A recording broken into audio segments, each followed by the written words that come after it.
It's especially good to think about wildlife at this time of year because it might need a helping hand in the form of feeding.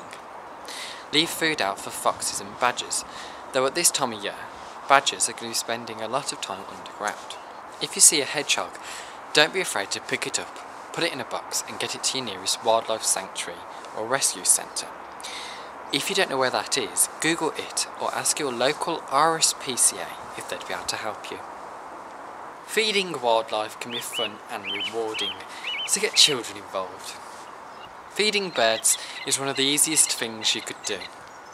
I suggest to feed birds all year round, feeding them things like Niger seed, sunflower hearts and peanuts.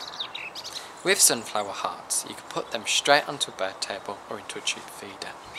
With Niger seed, you can put that straight onto a bird table in a tube feeder or put them in a specialist Niger seed feeder. With peanuts, as you saw, I put them in a mesh feeder. You could crush them up and put them on a bird table as well. Right, I'm now going to show you how I made these fat balls and this lard cake. You will need scissors, a tea towel, a rolling pin, a mixing spoon, a small shallow rectangular plastic container, a sheet of grease-proof paper, a plastic or metal tray, 500 grams of lard, a large lunchbox, a small saucepan. I used 500 grams of sunflower hearts and 250 grams of peanuts. Wear an apron if you think you and maybe your little helpers might get into a mess.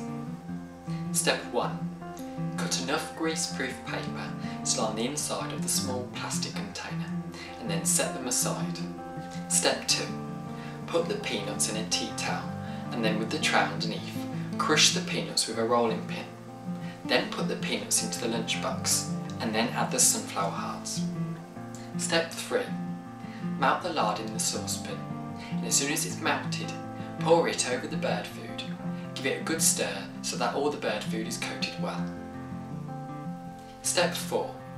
Fill the small container with the mixture and press down well, then leave it in the fridge. It will take about an hour to set. Put the lunchbox into the fridge as well for about 45 minutes, stirring about every 15 minutes just so it's not quite set and then it's easy to mould into the fat balls. Step 5. Take the lunchbox out of the fridge and put it onto the tray. Get your hands in there and create your fat balls. You should be able to make 11 to 12 of them. Set them aside to finish setting, or put them back in the fridge for 20 minutes. Step 6. When your fat balls and your lard cake are set, and you're ready to put them out for your birds, then I suggest to put 3 or 4 balls in a wire tube feeder like this at a time. And with your lard cake, put it in a rectangular version of this feeder, or put it straight onto a bird table.